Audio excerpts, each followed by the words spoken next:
back with the WMAY morning news feed. Let's talk now with Democratic State Senator Doris Turner about what to expect heading into the 2022 spring legislative session, but also about something that was decided last week when it comes to legislative redistricting for the next 10 years. I'm Greg Bishop at 812, and good morning and Happy New Year to Senator Doris Turner. Senator, thanks for taking time with us. Hopefully you had an enjoyable and safe New Year celebrations. Good morning.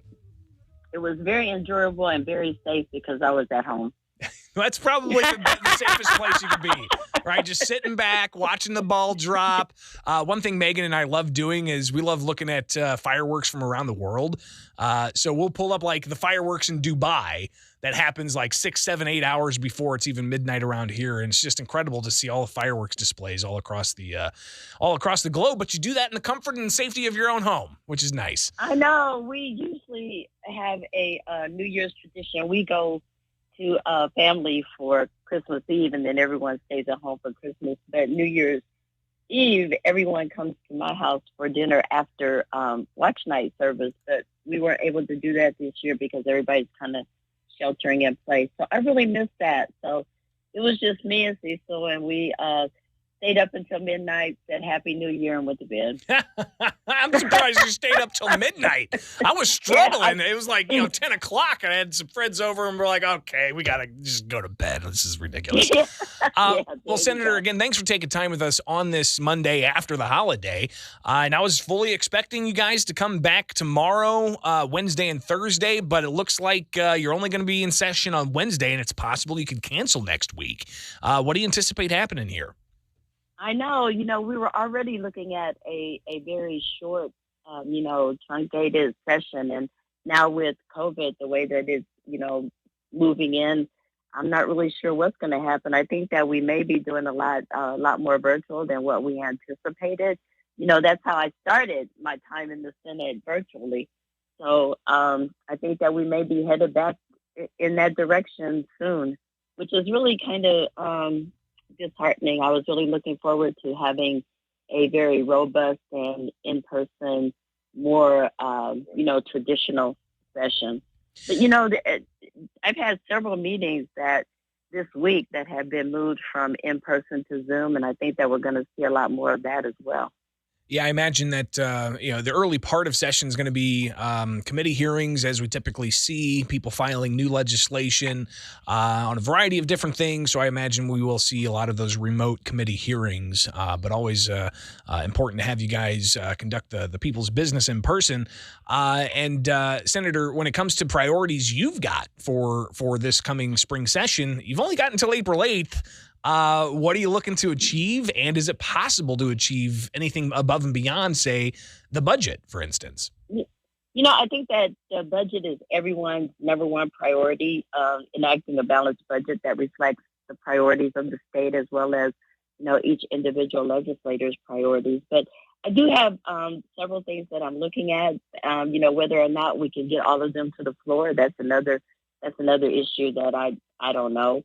But, I have constituted several roundtable advisory groups that, I have one that deals with seniors and education and youth and local governments and chambers of commerce. And so there are several issues that have presented themselves through that process that are under consideration.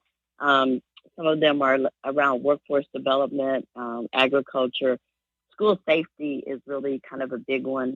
And then some rural health provider shortages, and infrastructure projects is always, on everyone's priority list.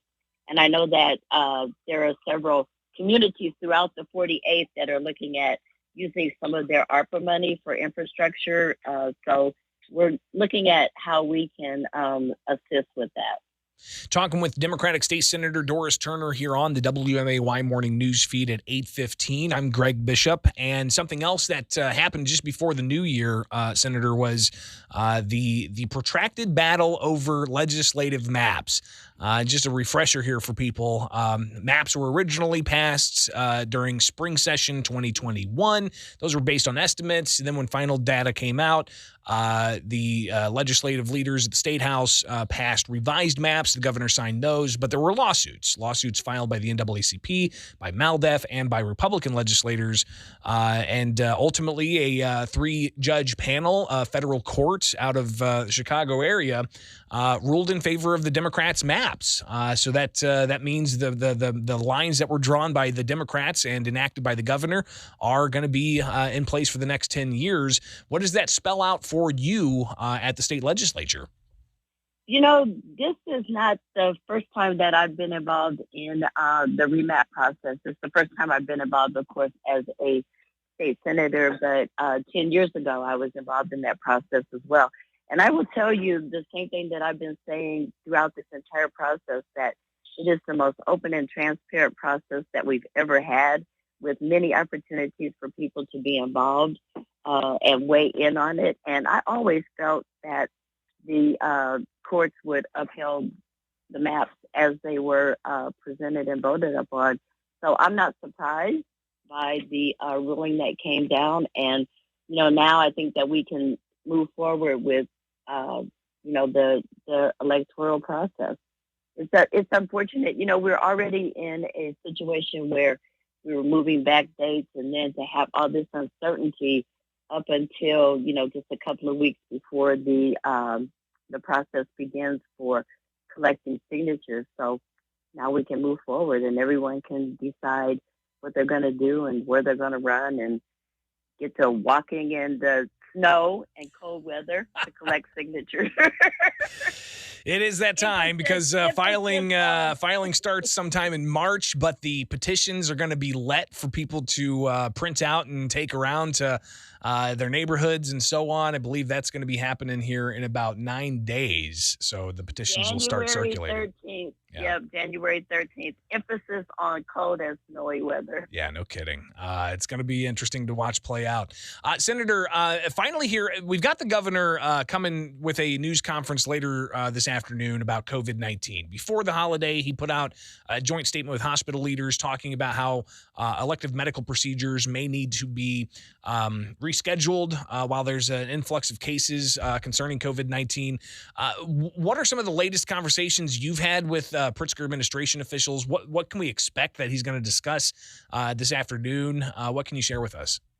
I'm really not sure what he's going to discuss, but I think that he will talk about the concern with the number of cases that we continue to see, moving, and the impact that it is having on our medical facilities and healthcare staff.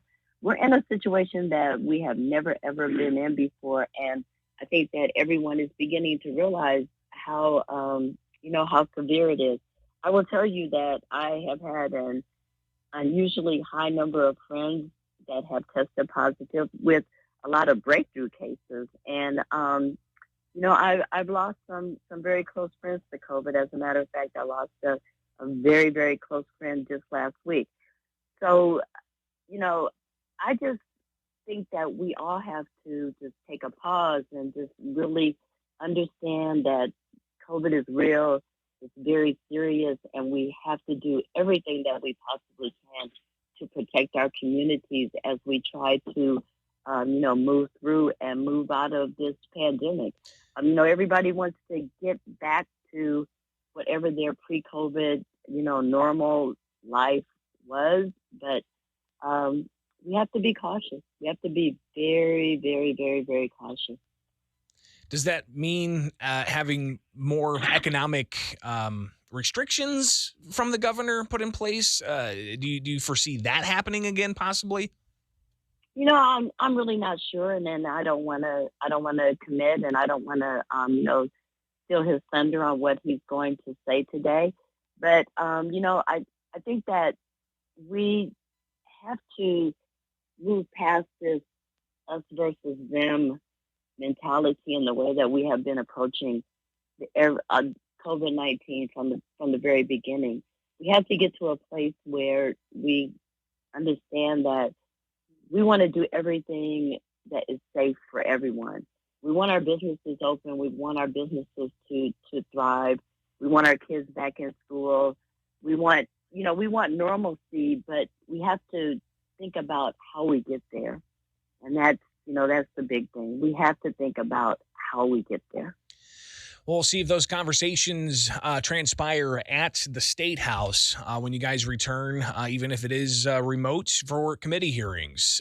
Democratic State Senator Doris Turner, greatly appreciate you taking the time with us here on the WMAY Morning News Feed. We'll definitely be connecting again soon, and Happy New Year to you. Well, Happy New Year to you too, and get on those resolutions. We'll see. Yeah, just stop eating as much, work out more. Take better care of yourself. I think I've probably destroyed all three of those this morning. So have a great rest of the day. You too. It is the WMAY Morning News Feed. Now 8:21, and your